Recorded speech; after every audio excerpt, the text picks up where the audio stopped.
Colossians 2 verses 6 to 7. So then, just as you received Christ Jesus as Lord, continue to live your lives in Him, rooted and built up in Him, strengthened in the faith as you were taught, and overflowing with thankfulness.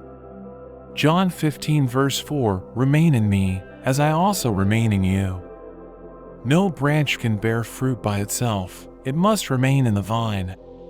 Neither can you bear fruit unless you remain in me. Psalm 1 verses 2 to 3. But whose delight is in the law of the Lord, and who meditates on His law day and night? That person is like a tree planted by streams of water, which yields its fruit in season.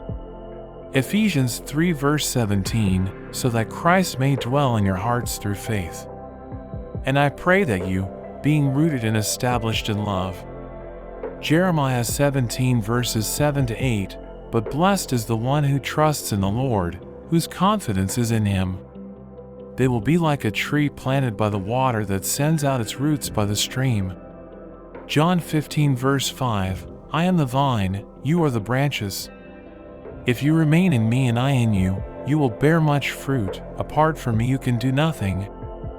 1 Corinthians 3 verse 11. For no one can lay any foundation other than the one already laid, which is Jesus Christ. Colossians 3 verse 16. Let the message of Christ dwell among you richly as you teach and admonish one another with all wisdom. Romans 11 verse 18. Do not consider yourself to be superior to those other branches. If you do, consider this, you do not support the root, but the root supports you.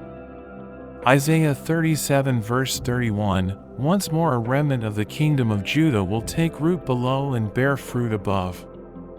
Thank you for watching. I hope you enjoyed the video.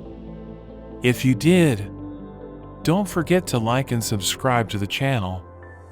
See you next time. God bless you.